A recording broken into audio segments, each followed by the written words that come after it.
Shalom, Bapak Ibu yang kasih Tuhan. Shalom. Selamat pagi. Puji Tuhan.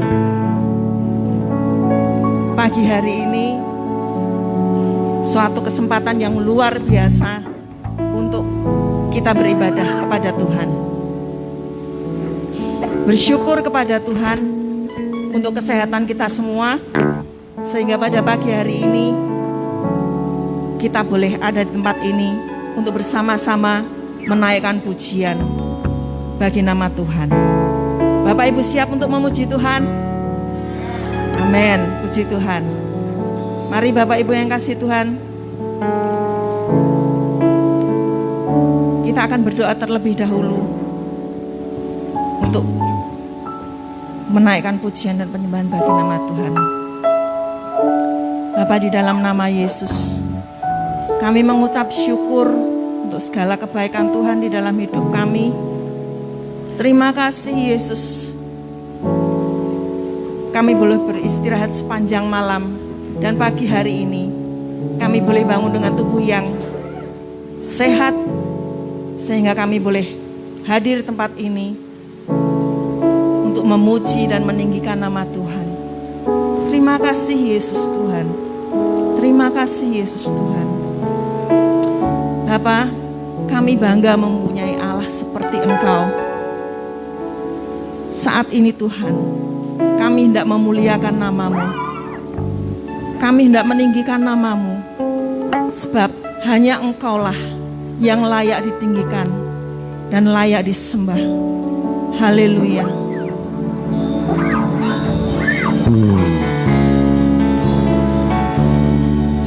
Haleluya Yesus Tuhan.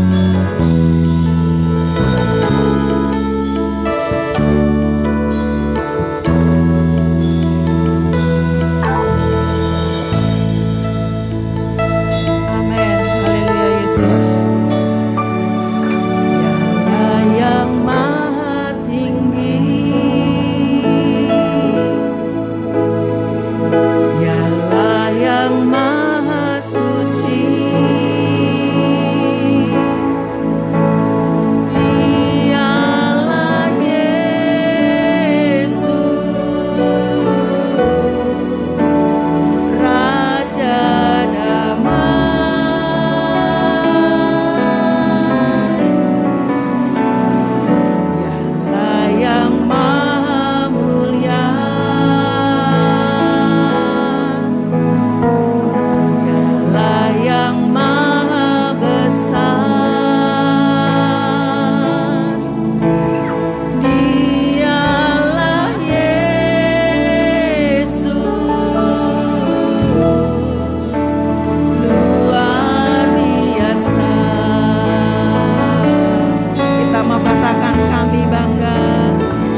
Engkau sungguh baik dalam kehidupan kami. Kami bangga memiliki Allah seperti Engkau. Tidak ada satupun Allah di dunia ini seperti Engkau Tuhan. Hanya Engkau satu-satunya Allah yang kami percaya. Terima kasih Yesus Tuhan.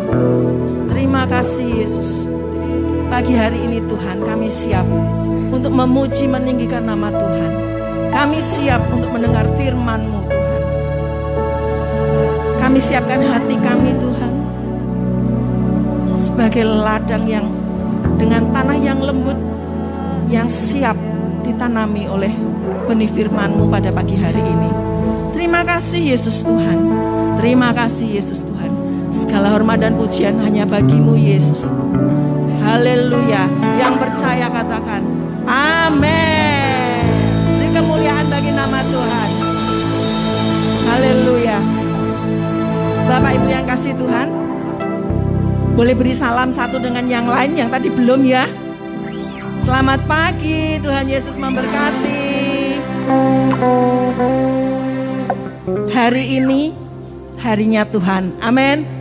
Saatnya kita memuji, meninggikan nama Tuhan. Kita mau masuk gerbangnya dengan hati bersyukur.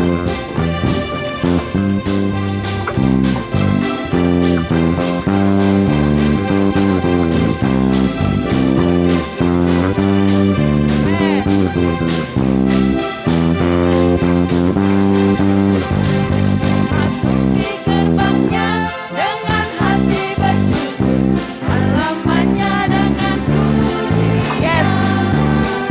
Kataku hari ini harinya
Yesus Tuhan.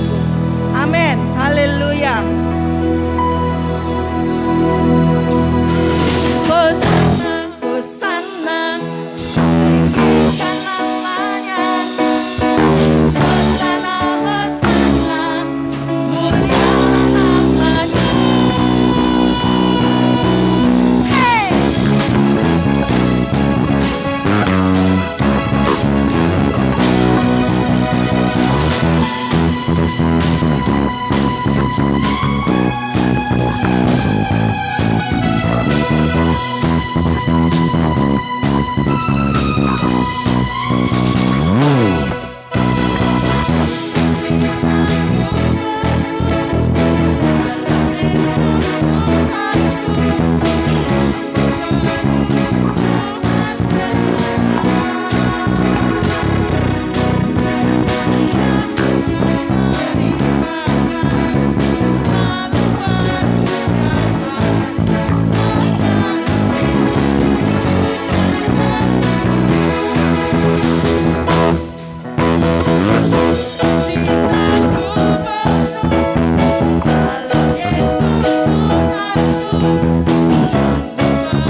Bapak Ibu yang kasih Tuhan,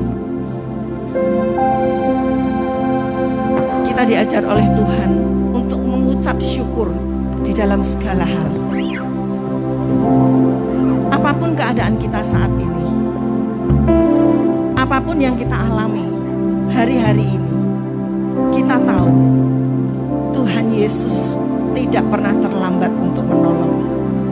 Tangan Tuhan tidak kurang panjang untuk menolong kita. Dan telinganya tidak kurang panjang untuk mendengar seruan hati kita. Mari Bapak Ibu yang kasih Tuhan, terus berfokus kepada Tuhan. Karena Tuhan selalu mengiringi di dalam hidup kita. Haleluya, Yesus Tuhan.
mengucap syukur untuk segala kebaikan dan kemurahan-Mu Tuhan.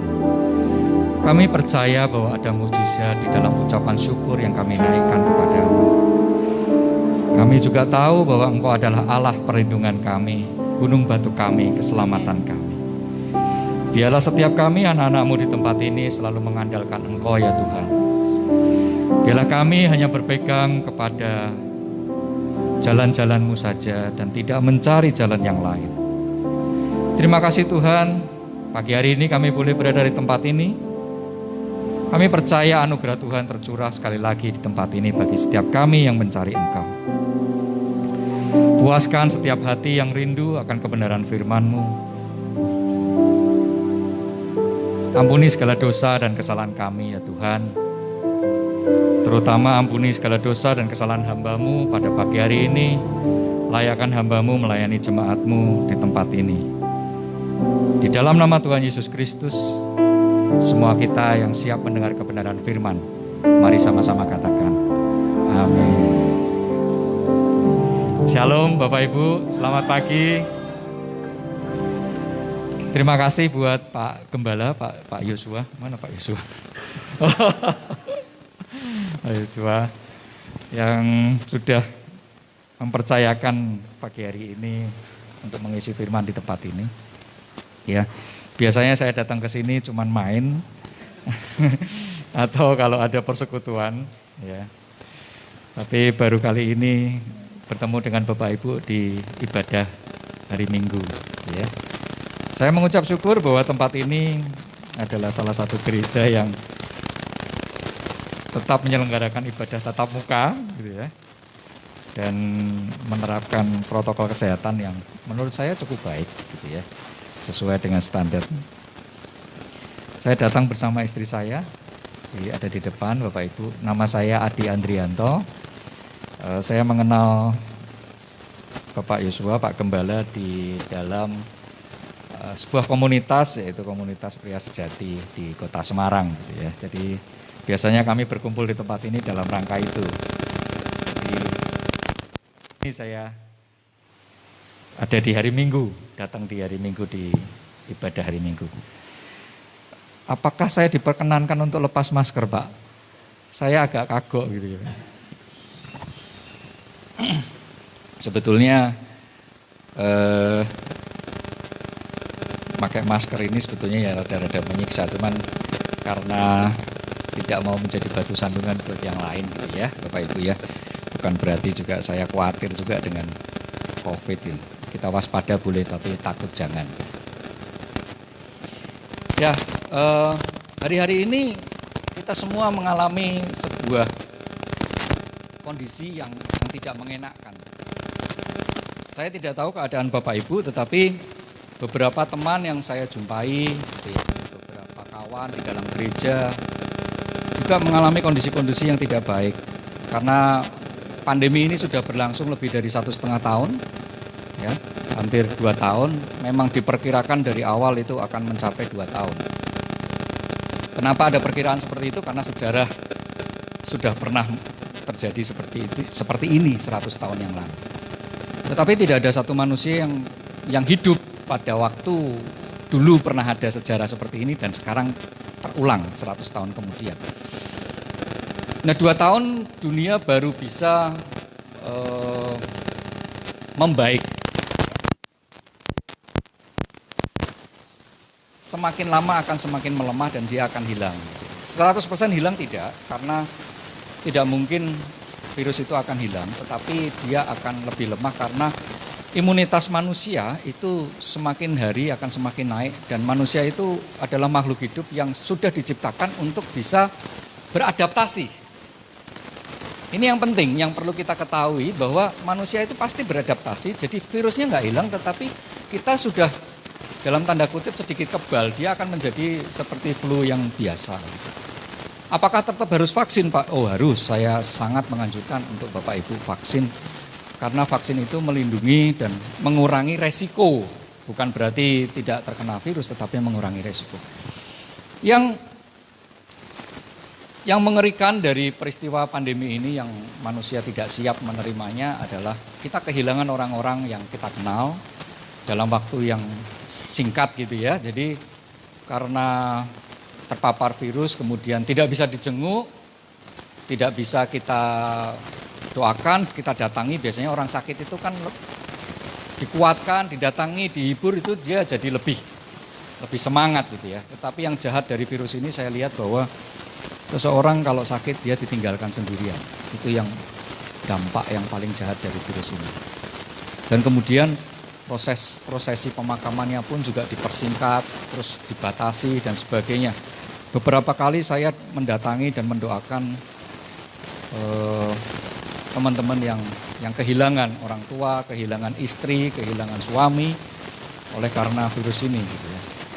Nah, jadi ya singkat saja, tidak ada sebagaimana layaknya pemakaman yang kita kenal, hanya didoakan dengan cepat terus kemudian rata-rata dikremasi, tapi ada juga yang dikubur. Sebagian juga kehilangan pekerjaan oleh karena pandemi yang berkepanjangan. Kalau yang bekerja di swasta memang mungkin mengalami hal tersebut gitu ya. Kalau yang di pegawai negeri enggak. Ada juga yang punya usaha sendiri, wira swasta juga mengalami gangguan di dalam usahanya, itu pasti gitu ya. Tapi saya juga melihat pemeliharaan Tuhan ada di dalam setiap anak-anak yang memang percaya.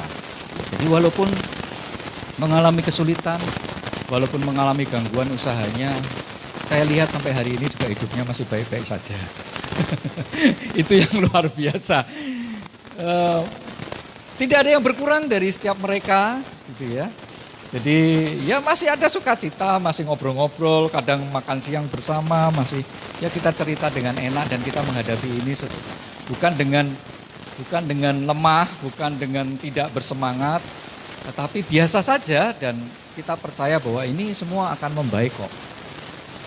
Kita hanya mempertahankan, jangan sampai di masa-masa seperti ini, masa-masa sulit ini, kita kehilangan iman. Ini yang paling bahaya.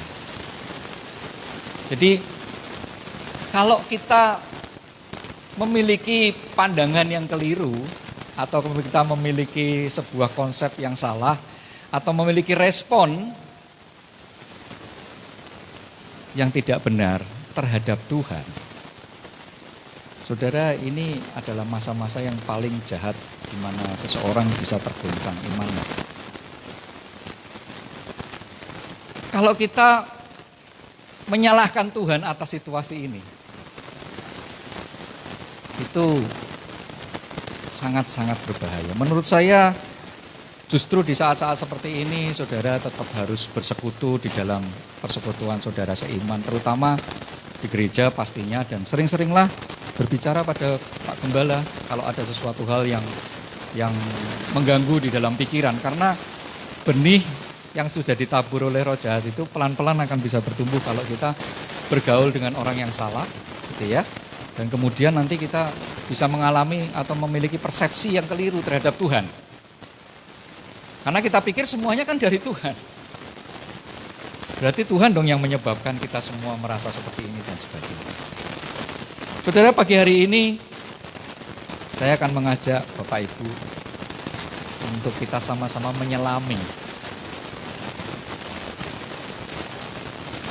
dalam tanda kutip, mengerti sajalah tentang Tuhan. Maka tema khotbah pagi hari ini saya beri judul Cobalah Mengerti. Ini bukan terinspirasi dari judul sebuah lagu atau grup band gitu ya. Kalau yang masih muda-muda tahu, ya saya juga masih muda makanya saya tahu gitu. Kalau Pak Yosua mungkin nggak tahu, Pak Yosua lagunya lagu rohani terus gitu ya.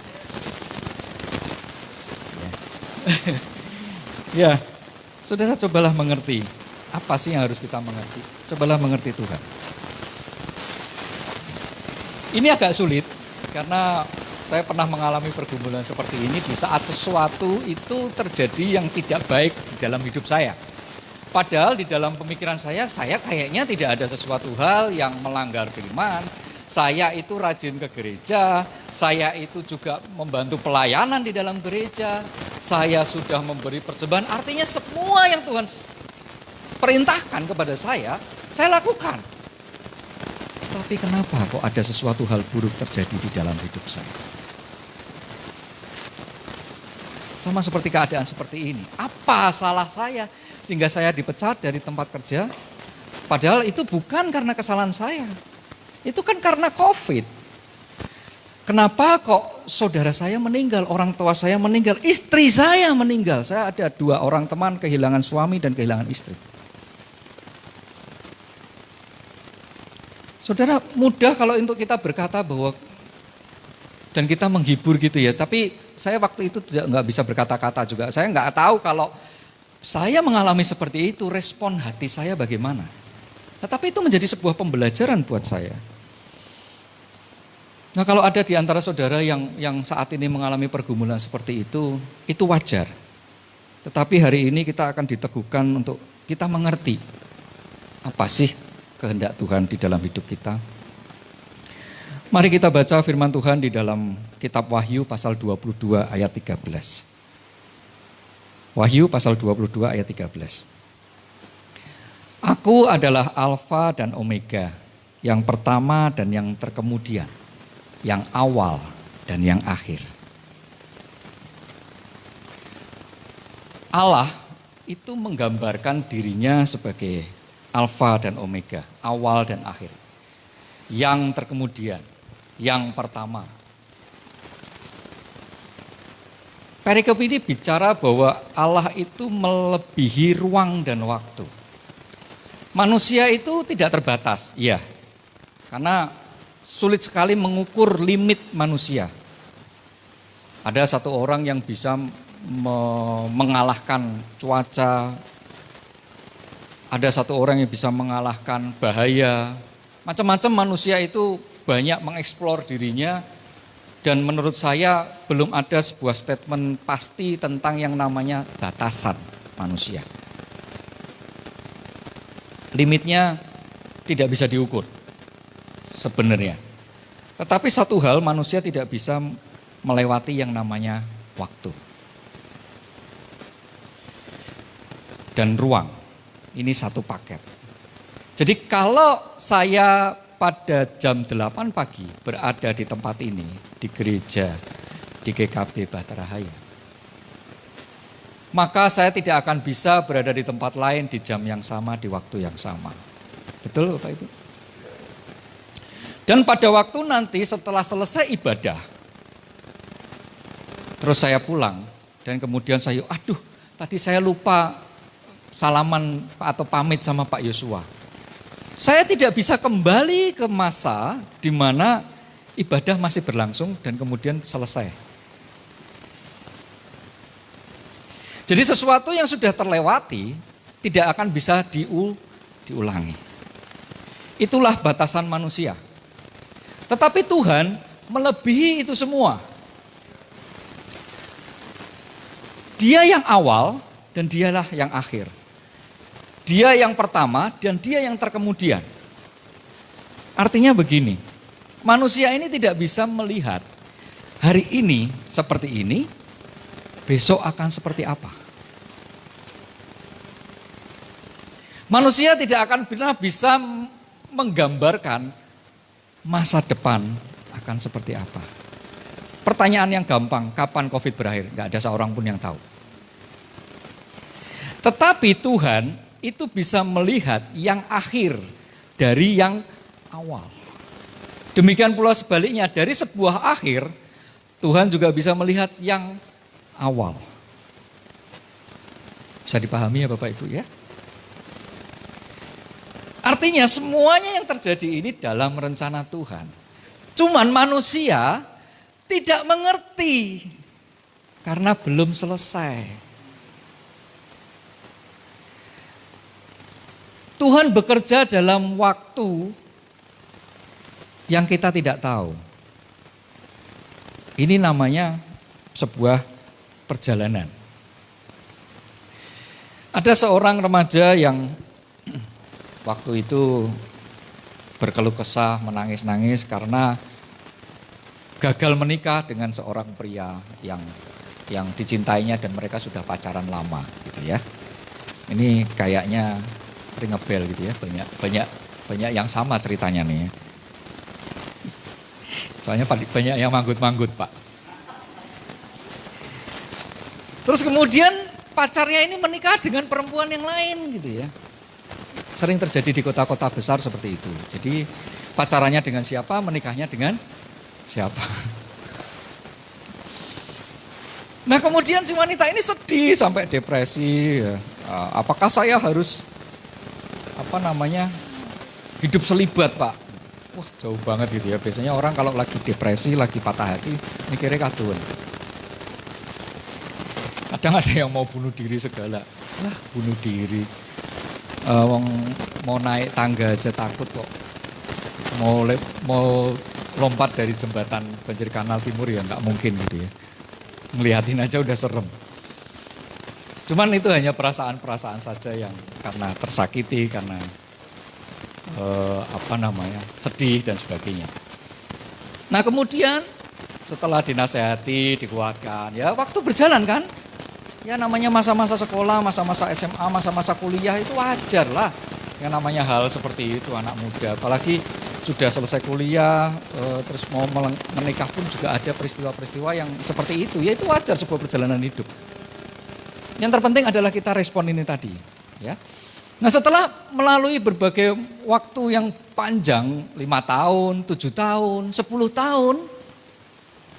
Nggak sengaja ketemu dengan pria yang menjadi mantan pacarnya dulu di sebuah gereja kan gitu. Wah, ketemu nih di sini. Cuman ternyata keadaan pria itu tidak baik.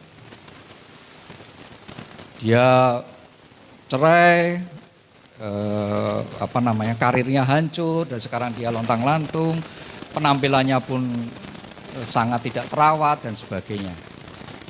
Biasanya yang terjadi seperti apa Bapak Ibu, saudara-saudara?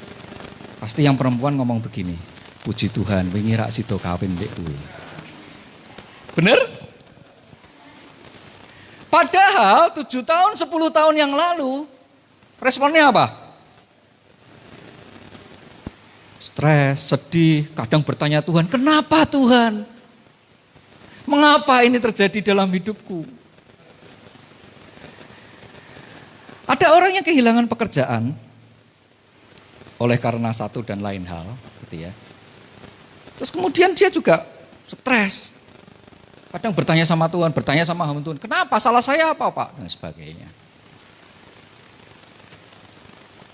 Oleh karena kehilangan pekerjaan kemudian ya tetap karena dia harus menghidupi keluarganya, ya dia berusaha mencari uang. Dengan berdagang, dengan memulai usahanya dia sendiri.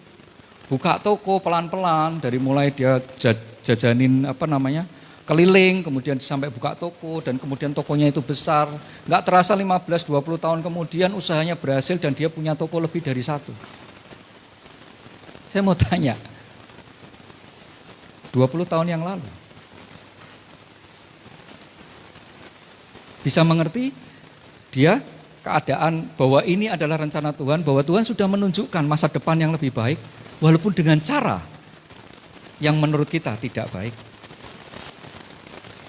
Terkadang manusia memang harus dipaksa untuk masuk di dalam yang namanya rencana Tuhan. Seringkali kita mengalami seperti itu. Biasanya di awal-awal pertobatan saudara pasti mengalami goncangan yang cukup kencang di dalam kehidupan. Baik itu di dalam hidup pelayanan, pekerjaan, pribadi. Banyak deh, tiba-tiba masalah itu datang semua. Itu bukan sebuah hukuman. Tuhan sedang memurnikan dan sedang menunjukkan kepada saudara bahwa ada jalan yang lebih baik. Nah hari-hari ini Bapak Ibu, jangan kita mengambil kesimpulan terlalu awal. Tuhan belum selesai bekerja di dalam setiap kehidupan kita. Ada amin. Pengkhotbah pasal 3 ayat 11. Pengkhotbah pasal 3 ayat 11, ia membuat segala sesuatu indah pada waktunya. Bahkan ia memberikan kekekalan dalam hati mereka. Tetapi manusia tidak dapat menyelami pekerjaan yang dilakukan Allah dari awal sampai akhir. Sudah memang kodratnya manusia nggak bisa ngerti. atau menyelami bahasanya, menyelami pekerjaan yang dilakukan Allah. Tapi hari ini saya mengajak Bapak Ibu untuk mencoba mengerti. Coba saja, walaupun nggak ngerti-ngerti, tapi cobalah mengerti. Paling tidak sabar, sabaro. Jangan buru-buru ngambil kesimpulan. Karena janji Tuhan itu yang pasti. Kan kita percaya bahwa firman ini ya dan amin, bukan? Ia membuat segala sesuatu indah pada waktunya. Tuhan tidak pernah terlalu cepat, Tuhan juga tidak pernah terlambat. Jadi kalau belum indah berarti belum waktunya. Sabar. Pak Gembala, Pak Yosua ini salah satu orang yang saya kenal. Sabar. Sabaro. Tuhan belum selesai bekerja dalam hidupmu. Karena pasti Tuhan sudah menyiapkan sesuatu yang indah. Nah, saya mau kasih cerita yang jelas gitu ya. Kalau cerita-cerita tentang kesaksian saya tidak berani comot namanya karena belum tentu yang bersangkutan juga bersedia. Tetapi saya akan mengambil contoh yang ada di dalam Alkitab saja. Kan ini lebih jelas ya Bapak Ibu ya. Pasti saudara-saudara semua kenal dengan yang namanya Pak Yusuf, bukan? Ya. Pak Yusuf ini punya saudara banyak. Ya. Tiba-tiba dia dikasih janji sama Tuhan melalui sebuah mimpi. Kan banyak anak-anak Tuhan itu yang diberi janji sama Tuhan. Baik itu melalui mimpi, nubuatan hamba Tuhan mungkin. Banyak juga yang gak percaya. Mosok sih Pak, keadaan saya kayak gini kok. Ya, saudara, kalau Anda mendapatkan mimpi atau dinubuatkan oleh hamba Tuhan siapapun, diaminkan saja. Jangan dipikir. Anda gak tahu rencana Tuhan. Jangan tolak itu. Karena pasti itu sesuatu yang baik. Tidak pernah ada nubuatan hamba Tuhan yang jelek. Pasti sesuatunya baik. Hanya memang Anda gak tahu waktunya. Ini sebuah pertanyaan yang nggak akan pernah selesai karena ini salah satu misteri. Kita tahu akhirnya tapi kita nggak tahu kapan. Kita tahu semuanya akan baik-baik saja. Kita tahu COVID akan hilang. Kita tahu semua akan kembali normal. Kapan? Nggak ngerti. Kenapa kita tahu? Karena Tuhan sudah menjanjikan bahwa segala sesuatu itu akan indah pada waktu. Nah, Yusuf ini pada waktu kecil dia dapat mimpi. Dan mimpinya ini mimpi yang bukan mimpi sembarangan gitu ya. Mimpi yang spektakuler, menurut saya mimpi yang luar biasa. Mimpi yang enggak biasanya anak kecil mimpi seperti itu. Di mana bapak ibunya dan saudara-saudaranya itu ditafsirkan menyembah dia. Sehingga ini menimbulkan iri hati bagi saudara-saudaranya. Karena Yusuf ini disayang oleh papahnya. Dibelikanlah jubah yang terbaik. Kakaknya iri, terus ada yang mau membunuh tetapi ada yang membelanya, salah satu kakaknya membelanya, kemudian cuma dimasukkan ke sumur kering dan kemudian dijual. Bapaknya dibohongin kalau Yusuf sudah mati karena dimakan binatang. Perjalanan yang panjang, puluhan tahun, Yusuf menjadi budak di Mesir. Sudah gitu nasibnya belum kurang naas, belum. Itu belum cukup, penderitaan itu belum seberapa. Menjadi budak itu belum seberapa buat Yusuf. Karena pada waktu dia sudah agak membaik kehidupannya, menjadi budak di sebuah kepala rumah petinggi yang ada di sana, di Mesir. Di rumahnya Potifar, kemudian dia difitnah malah dia harus dipenjara. Bukan oleh karena kesalahannya. Padahal dia justru sedang mempertahankan imannya. Dia justru sedang tidak mau jatuh di dalam dosa. Tetapi yang terjadi malah dia harus masuk penjara.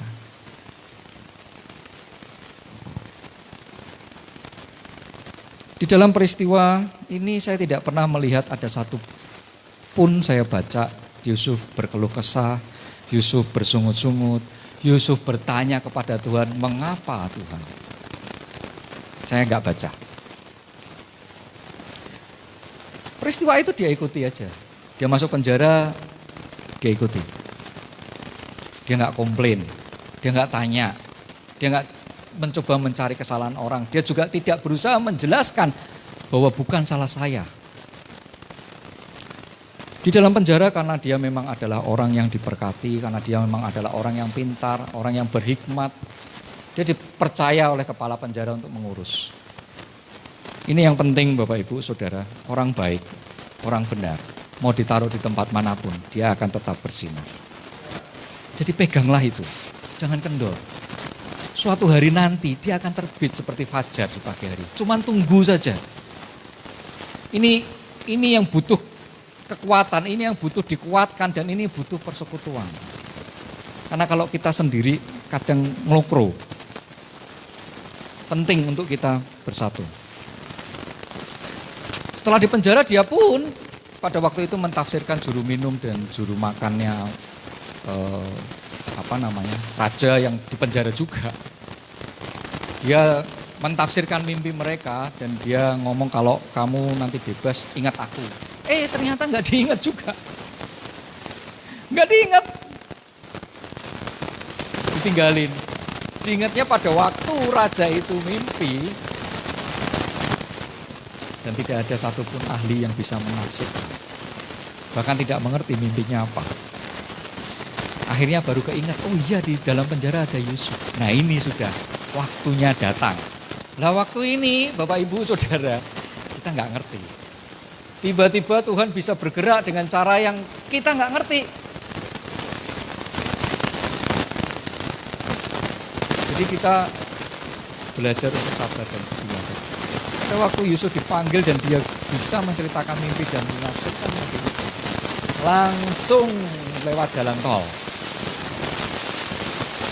Nggak pakai lewat jadi RT dulu, RW dulu, ya toh, lurah, camat gitu ya. Wali kota, gubernur, menteri, kesuwen. Tiba-tiba langsung Yusuf jadi Perdana Menteri karena raja itu pasti sandingannya Perdana Menteri. Hari-hari ini masih ada sistem pemerintahan seperti itu, seperti di Inggris itu pakai Perdana Menteri. Malaysia pakai Perdana Menteri. Persemakmuran Inggris, Commonwealth, semuanya pakai Perdana Menteri. Raja itu simbol. Karena dia turunan. Tetapi yang berkuasa mengerjakan itu semua adalah Perdana Menteri.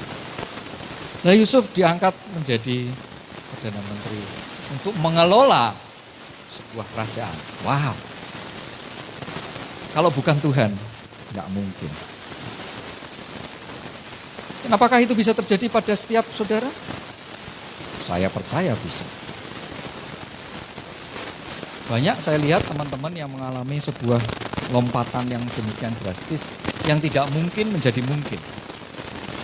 Itu pasti cara kerja Tuhan. Yang tadinya tidak tahu, tidak pernah terbayang buka toko, dia cuman karyawan kantor, bagian administrasi, tiba-tiba punya toko, jadi pedagang sukses. Itu juga pasti karyanya Tuhan. Jadi kuncinya adalah jangan pilih-pilih. Kerjakan apa yang ada di depan mata. Karena nggak penting sebetulnya apa yang dikerjakan. Yang penting kalau ada Tuhan, apapun yang kau kerjakan pasti dibuat berhasil. Ada amin. Nah kemudian setelah Yusuf jadi Perdana Menteri ya karena dia tahu melalui mimpi tadi bahwa ada 7 masa kekeringan dan ada 7 masa kelimpahan. Pada waktu masa 7 kelimpahan dia tabung itu. Dia nabung. Sampai sekarang itu masih menjadi sebuah misteri. Bagaimana caranya menyimpan makanan dalam kurun waktu 7 tahun. Masih terus dipelajari oleh ilmuwan-ilmuwan. Karena saudara percaya nggak Alkitab itu dasar dan sumber segala ilmu pengetahuan. Idenya dari Alkitab. Bagaimana makanan ini bisa diawetkan selama 7 tahun dalam jumlah yang banyak loh. Satu negara, Bulog aja seringkali busuk berasnya. Gak pinter-pinter. Ini harus belajar sama Yusuf. Ini masalahnya sudah meninggal. Saya percaya hikmat ini belum turun aja kepada manusia ini, belum diturunkan Tuhan. Tapi suatu hari nanti pasti. Karena berbagai pengetahuan, berbagai ilmu, berbagai hikmat yang manusia yang bisa lakukan untuk merubah dunia ini. Itu kan semuanya berasal dari Tuhan. Nggak mungkin tiba-tiba manusia ciptaan Tuhan. Jadi pasti manusia sedang mencari cara ini gimana Yusuf itu menyimpan makanan. Ya, tapi belum ketemu jawabannya. Nah, masa kekeringan ini menyebabkan bangsa-bangsa lain datang ke Mesir untuk membeli makanan. Mereka bertukar. Salah satunya adalah bangsa Israel. Papanya mengutus anak-anaknya untuk pergi ke Mesir membeli makanan. Pada waktu di sana, singkat cerita, ketemu dengan Yusuf. Yusuf itulah yang ngomong, akulah Yusuf, adikmu. Kita buka Kejadian pasal 45 ayat 3 sampai 5. Kejadian pasal 45 ayat 3 sampai 5. Dan Yusuf berkata kepada saudara-saudaranya, akulah Yusuf. Masih hidupkah Bapa? Tapi saudara-saudaranya tidak dapat menjawabnya sebab mereka takut dan gemetar menghadapi dia. Orang yang salah pasti takut. Ya. Tapi coba lihat, Yusuf ini bisa membalas dendam loh. Bisa banget. Bisa banget. Dia punya kuasa kok. Dan dia benar. Dia bisa membalas dendam. Misalnya ngomong gini, orang asal aku gak ngei. Gak mau saya. Bisa kan? Atau dia minta begini. Ayo minta maaf dulu sama aku dong. Kamu tuh dulu gini. Tuh kan, sekarang minta sama aku. Atau di foto selfie diupload ke Instagram, kakak-kakakku datang menyembah aku. Itu kan bener mimpiku. Enggak kok. Yusuf enggak gitu. Dia cuma ngomong begini. Lalu kata Yusuf kepada saudara-saudaranya, marilah. Mereka takut. Maka mendekatlah mereka, katanya lagi, akulah Yusuf saudaramu yang kamu jual ke Mesir. Tetapi sekarang janganlah bersusah hati dan janganlah menyesali diri karena kamu menjual aku ke sini. Ini kalimat yang paling penting untuk diingat oleh kita semua. Kita baca sama-sama 2, 3. Sebab untuk memelihara kehidupanlah Allah menyuruh aku mendahului kamu. Kalau saya tidak salah ada 2 kali Yusuf bicara seperti ini di dalam perikop. Yusuf mengerti bahwa peristiwa puluhan tahun yang lalu di mana dia harus dijual sebagai budak, di mana dia harus masuk di dalam penjara.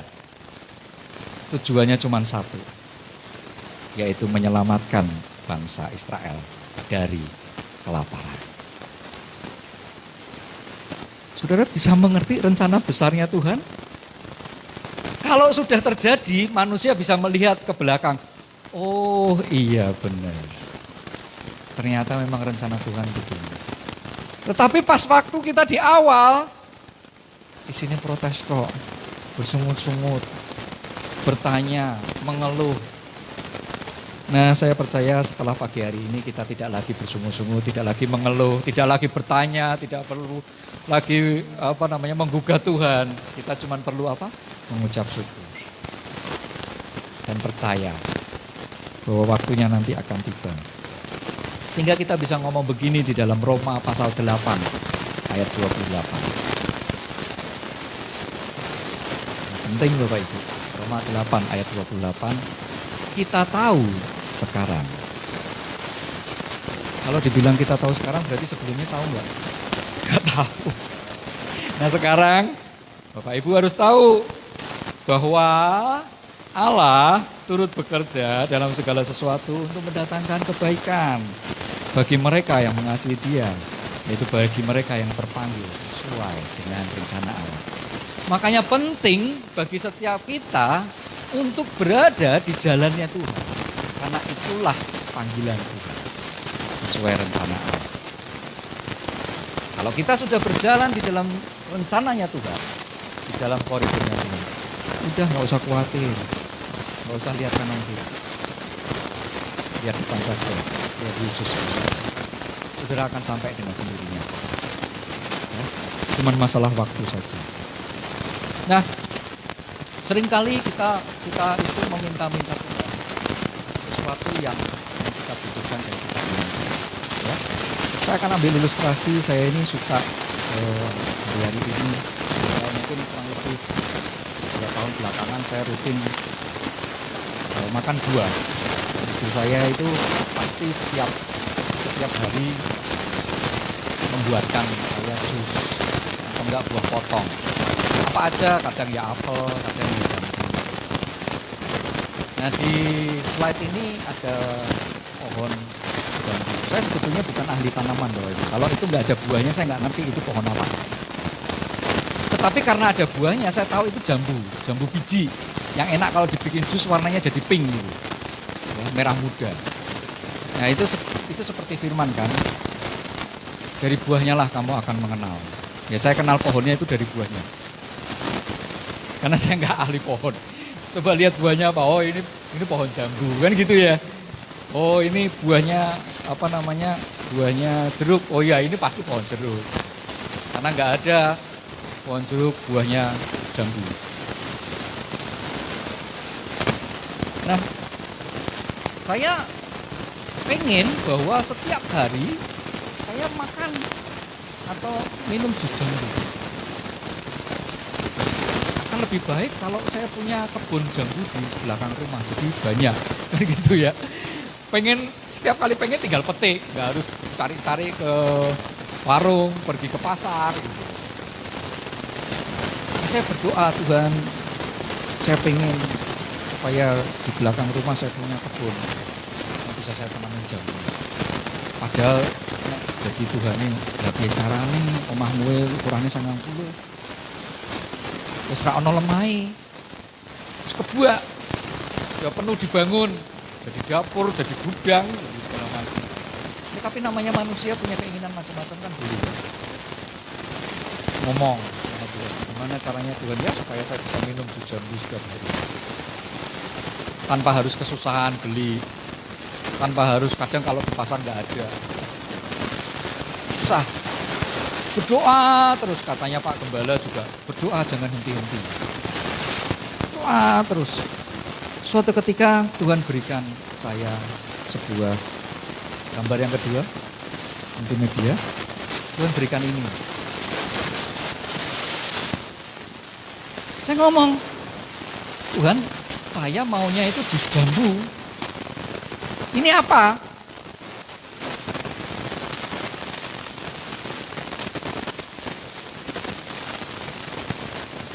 Aku kan pengen makan jambu. Aku pengen bikin jus. Tapi yang Tuhan beri cuma ini dan dia diam. Gak ada jawaban lagi. Terus banyak respon yang biasa dilakukan. Ada yang dibuang. Mau mintanya jus jambu dikasihnya apa ini? Terus ngomong lagi, ngapain Tuhan kasih benih? Rumah saya itu nggak cukup buat masang ini. Macam-macam deh respon manusia. Ada juga yang berespon baik, membeli pot, ditaruh di dalam pot. Sambil menunggu nanti kalau punya rezeki beli tanah yang lebih besar, rumah yang lebih besar. Tapi ini ditanggung.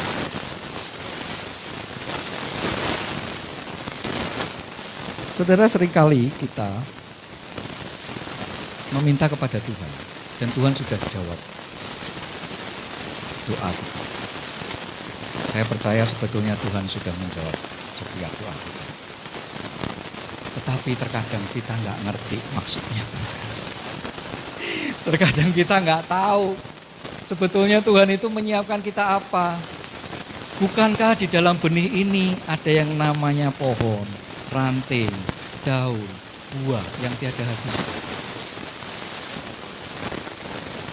Daripada saudara cuma dikasih 1 gelas jus jambu atau cuma dikasih 1 kilo jambu yang akan habis. Bukankah Tuhan sudah menyiapkan sesuatu yang jauh lebih besar yang tidak akan ada habisnya sampai engkau mati? Itu seringkali kita nggak ngerti cara berpikir Tuhan. Sehingga pada waktu kita diberikan ini kita buang. Pada waktu kita dipercayakan sesuatu yang kecil, Tuhan aku tuh maunya bekerja sebagai manajer. Ngapain aku masuk di tempat kerja ini cuma jadi tukang tulis-tulis.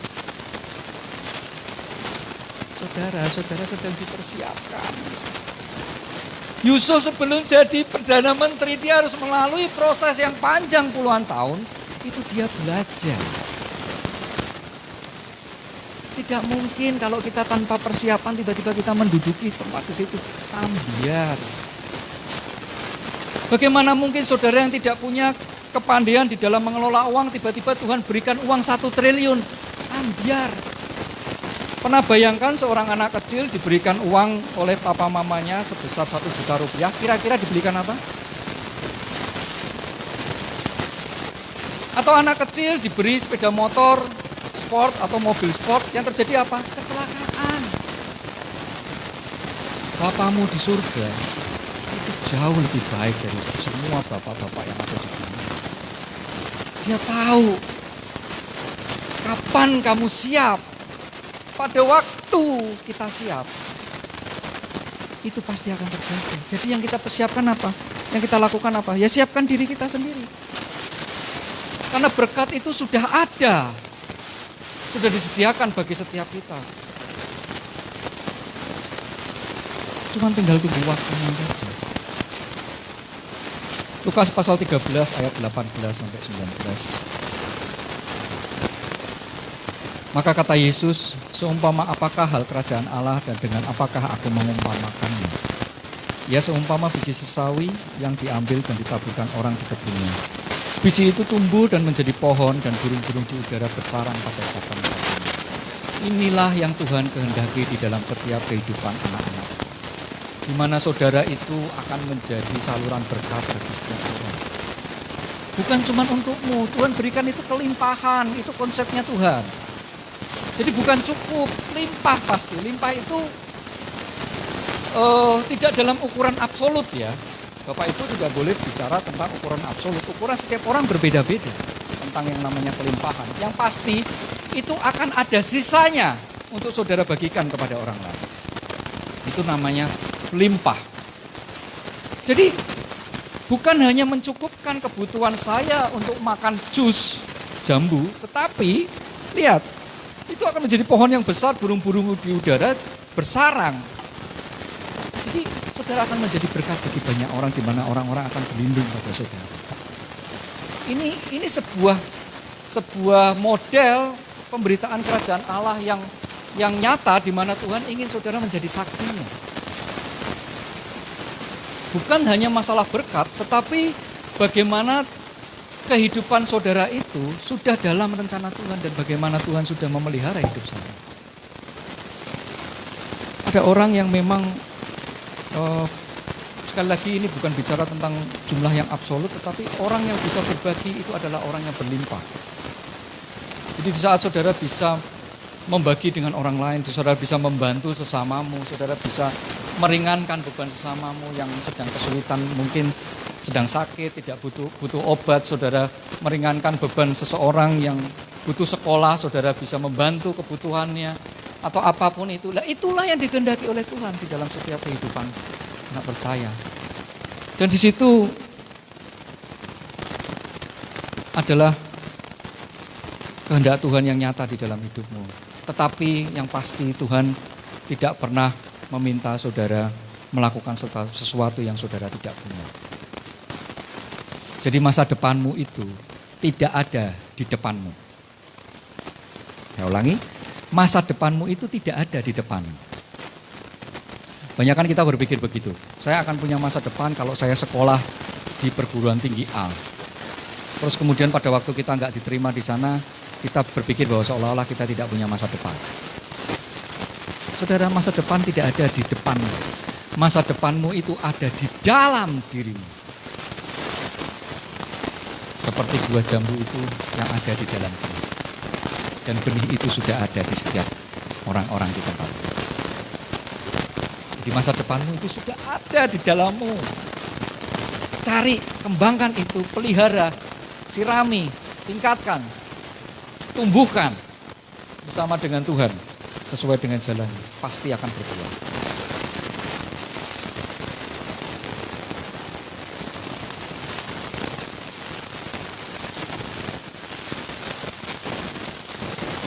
Saya akan tutup dalam satu perikop di dalam Injil Yohanes pasal 6 ayat 5 sampai 13. Ini menguatkan saudara ketika saudara berkekurangan atau saudara sedang mengalami pergumulan. Injil Yohanes pasal 6 ayat 5 sampai 13. Ketika Yesus memandang sekelilingnya dan melihat bahwa orang banyak berbondong-bondong datang kepadanya, berkatalah ia kepada Filipus, "Di manakah kita akan membeli roti supaya mereka ini dapat makan?" Hal itu dikatakannya untuk mencobai dia sebab ia sendiri tahu apa yang hendak dilakukannya. Jawab Filipus kepadanya, "Roti seharga 200 dinar tidak akan cukup untuk mereka ini, sekalipun masing-masing mendapat sepotong kecil saja." Filipus tahu kalau 200 dinar aja nggak cukup, orangnya terlalu banyak. Kemudian ada seorang dari murid-muridnya yaitu Andreas, saudara Simon Petrus berkata kepadanya, "Di sini ada seorang anak yang mempunyai 5 roti jelai dan 2 ikan." Dia tahu ada seorang anak punya 5 roti jelai dan 2 ikan. Tetapi apakah artinya itu untuk orang sebanyak ini? Dia pun juga nggak percaya bahwa itu juga bisa. Filipus dan Andreas sama. Kata Yesus, "Suruhlah orang-orang itu duduk, adapun di tempat itu banyak rumput." Maka duduklah orang-orang itu, kira-kira 5.000 laki-laki banyaknya. Lalu Yesus mengambil roti itu, mengucap syukur dan membagi-bagikannya kepada mereka yang duduk di situ.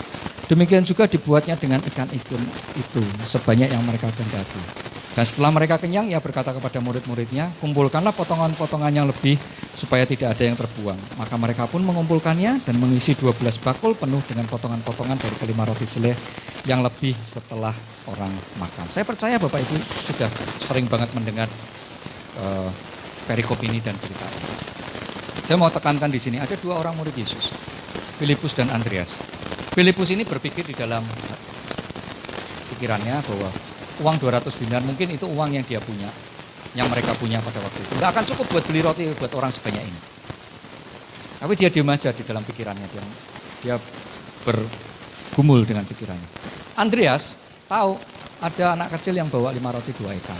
Tapi dia juga meragukan, ya buat apa? 5 roti 2 ikan juga buat makan dia saja juga, si anak itu pasti juga sudah kurang kok, sudah cukup buat dia aja, bekalnya dia aja, bukan untuk dibagikan kepada 5.000 orang laki-laki di situ, tambah perempuan dan anak. Saudara, seringkali kita seperti Filipus dan Andreas. Kita membatasi bahwa untuk menyelesaikan perkara ini uang 200 dinar nggak cukup. Nggak cukup. Untuk menyekolahkan anak saya, uang segini nggak cukup. Untuk membantu orang lain, uang segini nggak cukup. Untuk memenuhi kebutuhan rumah tangga saya, uang segini nggak cukup. Itu Filipus. Andreas, lihat, ada ini dapat rezeki nih 5 roti 2 ikan. Tapi dia juga ragu-ragu, ya buat apa? Tiba-tiba saudara dapat yang namanya sebuah kerjaan, Pak, itu ada proyek kerjaan, kerjakan aja lumayan itu, ada dapat uang 5 juta. Wah ya lumayan, tapi buat apa? Kebutuhan saya 50 juta. Terus nggak dikerjakan. Cuman bedanya Andreas membawa ini kepada Tuhan. Tuhan itu ada 5 roti 2 ikan. Bawa sini. Kemudian Tuhan membuat mujizat. Saudara, seringkali kita berpikir untuk menyelesaikan perkara besar, maka dibutuhkan sumber daya yang besar. Saya ulangi. Kita selalu berpikir bahwa untuk menyelesaikan perkara yang besar, dibutuhkan sumber daya yang besar. Kalau Tuhan enggak. Perkara apapun, besar kecil, pasti bisa kamu selesaikan dengan apa yang kamu punya. Ada amin. Jadi percayalah dengan apa yang sudah Tuhan beri. Jangan pernah ragu-ragu. Di situ mujizat pasti akan terjadi di dalam kehidupanmu. Tuhan Yesus memberkati. Mari kita berdoa dan saya undang pemuji untuk masuk maju ke depan. Bapa, kami mengucap syukur pagi hari ini kami sudah mendengarkan kebenaran firman Tuhan. Roh Kudus, proteksi benih firman-Nya sudah ditabur, tutup bungkus dalam kuasa darah Tuhan Yesus yang kudus. Tidak ada benih yang tercuri, hilang, melainkan boleh tertanam di dalam hati setiap anak-anak-Mu di tempat ini dan bertumbuh sesuai dengan waktunya. Kami percaya ada masa depan yang sempurna di dalam kehidupan anak-anakmu di tempat ini. Ada mujizat dalam bersyukur, Engkau tempat perlindunganmu Tuhan. Imanku tetap teguh dalam-Mu, ku menang, ku menang. Bersama siapa? Bersama Yesus. Ku menang bersamamu. Mari kita naikkan pujian ini dari awal. Tangan Tuhan tak kurang panjang. Saya undang Bapak Ibu untuk bangkit berdiri. Maknai pujian ini dengan baik, percaya bahwa memang tangan Tuhan tak kurang panjang untuk menolong setiap kita. Tangan Tuhan tak kurang panjang untuk selalu menolong hidupku. Telinganya tak kurang tajam untuk mendengar seruan hatiku.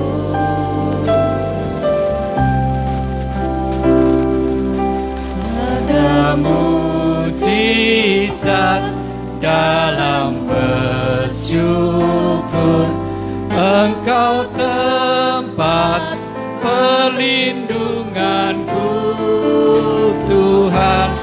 Imanku tetap teguh dalam-Mu. Katakan ku menang. Sekali lagi katakan ku menang bersamamu. Yes, ada mujizat.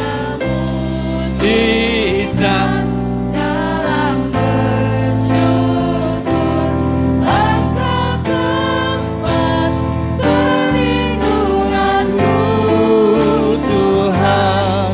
Imanku tetap teguh dalam-Mu.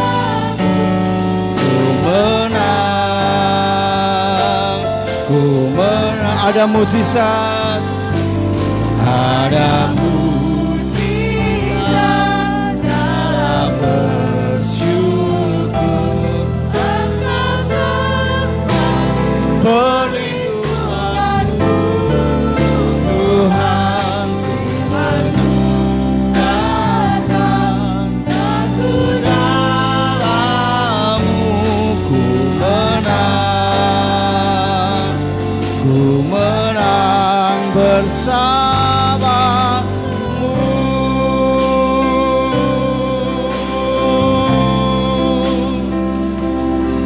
Kami menang bersamamu Tuhan. Yesus, Yesus, kami menang bersamamu. Haleluya,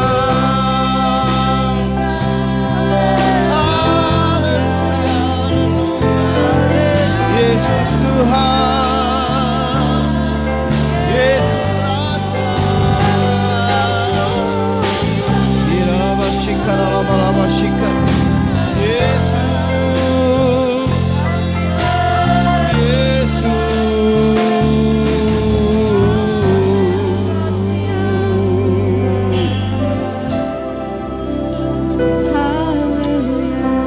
Yesus Tuhan, Tuhan, Tuhan, Yesus Kristus. Ampuni kami Tuhan. Seringkali kami tidak bisa mengerti Tuhan, karena kami meletakkan masalah kami di depan mata kami, sehingga masalah itu menutup kemurahan Tuhan. Masalah itu menutup mujizat Tuhan. Masalah itu menutup kemahakuasaan Allah dalam hidup kami. Tetapi terima kasih Engkau mengajarkan kami mengerti bahwa Tuhan punya rencana yang baik bagi kami. Seringkali memang peristiwa yang tidak enak terjadi dan kami gak mengerti akan apa yang harus kami alami. Tetapi Engkau kembali mengingatkan kami ada rencana Tuhan yang baik. Mungkin belum hari ini, tetapi semuanya akan indah pada waktunya.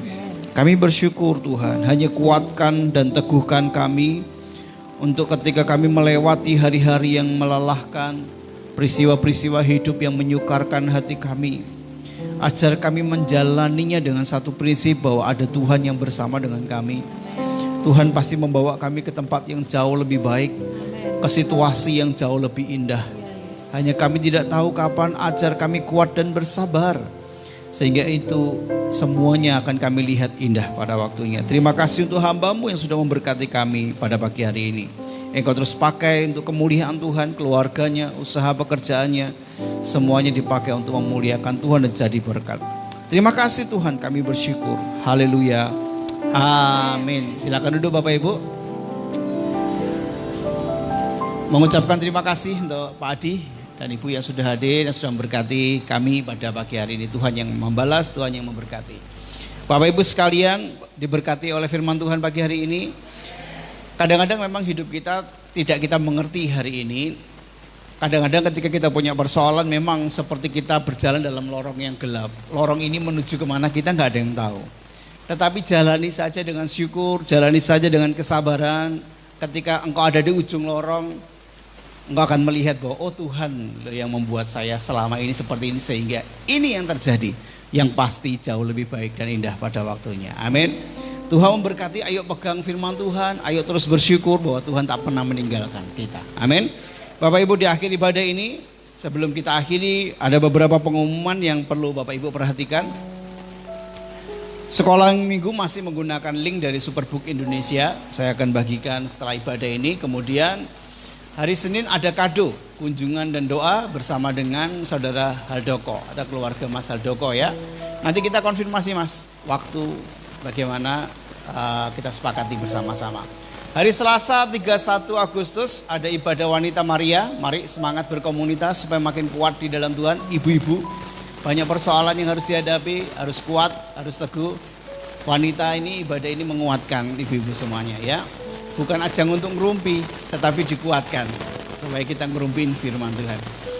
Ibu Astri memimpin pujian, doa syafaat Ibu Sigit, pembicara Ibu Ardi secara khusus berarti Selasa besok membahas soal kesehatan. Tempat di ruang serbaguna pukul 6:30. Kemudian hari Kamis tanggal 2 September, maaf hari Rabu tidak ada kegiatan karena saya dan istri harus mengisi pemuritan di Getsemani, Ungaran. Hari Kamis 2 September ibadah pria Ayub. Mari Bapak-bapak gabung lagi. Kita berkomunitas bersama-sama. Pujian Bapak Glenn, pembicara Bapak Yosua, nanti akan hadir beliau di sana. Tempat di ruang serbaguna.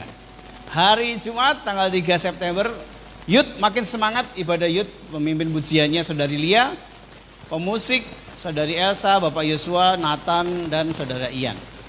LCD Saudari Jessica dan Aser Saudari Gio. Untuk hari Sabtu latihan musik dan pujian untuk ibadah hari Minggunya. Hari Minggu kita kembali hadir ibadah raya. Pesan kami terus menerus Bapak Ibu harus jaga kesehatan supaya bisa ibadah, gitu ya. Sehat ibadah, sehat ibadah. Pujian akan dilayani oleh Ibu Iwandita, singers Ibu Ardi dan Ibu Walen, pemusik Bapak Walen, Bapak Danu, Saudara Ian dan Benaya. Aser Bapak dan Ibu Joko, LCD Saudari Jessica. Demikian, ada tambahan? Enggak ada? Oke. Bapak Ibu doakan kalau Bapak Ibu sudah mengumpulkan cindera mata untuk Bapak Babinsa kita yang sudah alumni itu pensiun. Jadi nanti sore kami berencana akan ke rumah beliau, doakan dan supaya kita bisa jadi berkat bagi beliau ya. Mari saya undang bangkit berdiri bersama-sama, kita akan akhiri ibadah kita dengan syukur kepada Tuhan. Terima kasih Tuhan, terima kasih. Ajar kami terus percaya bahwa rancangan Tuhan tidak pernah gagal dalam hidup kami. Kini aku percaya Tiada yang mustahil bagimu. Kuasa-Mu kuatkanku, dasarku berharap. Mari percaya kepada Tuhan. Kini aku berserah pada rancangan-Mu baik. Ku ikuti, yes, panggilan-Mu. Ku kan setia sampai akhiri. Dengan segenap hatimu, kepercayaan kita kepada Tuhan. Oh, kini aku percaya tiada yang mustahil. Ya, amin Tuhan, amin Tuhan. Kuasa-Mu kuatkanku, dasarku berharap. Aku berserah pada rancangan-Mu bagiku. Ikuti panggilan-Mu, ku kan setia sampai akhiri. Sekali lagi, aku percaya kepada Tuhan.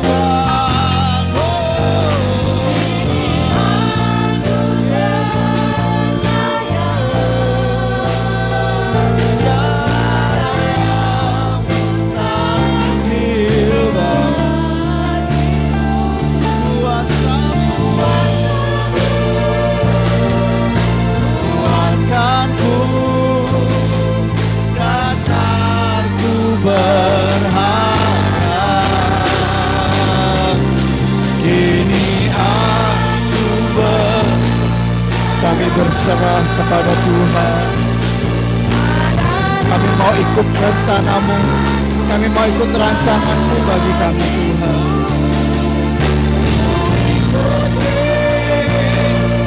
Panggilan-Mu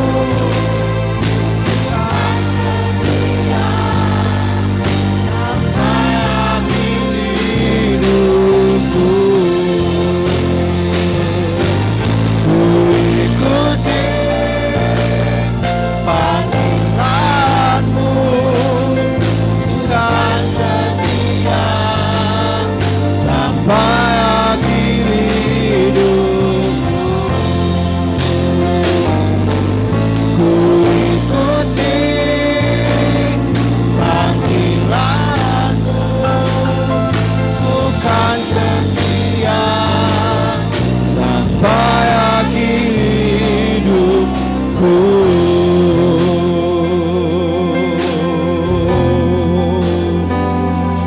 Katakan dengan dirimu sendiri, aku mau percaya kepada Tuhan. Aku mau percaya akan kekuasaan Tuhan. Aku mau percaya akan kedaulatan Tuhan dalam hidupku. Tuhan yang atur hidupku dan membuatnya indah pada waktunya. Katakan kepada jiwamu, hai jiwaku, tunduklah kepada Tuhan, sehingga engkau akan dipimpin jalan-jalanmu, dan Tuhan akan menolong hidupmu indah pada waktunya. Angkat tanganmu di hadapan Tuhan.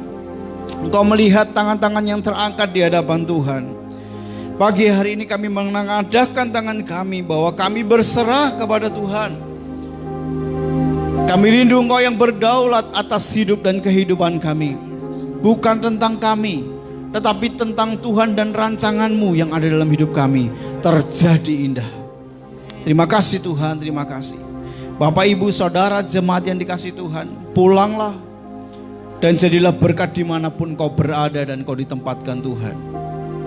Pulang dengan bawa berkat kasih rahmat dari Allah Bapa di surga.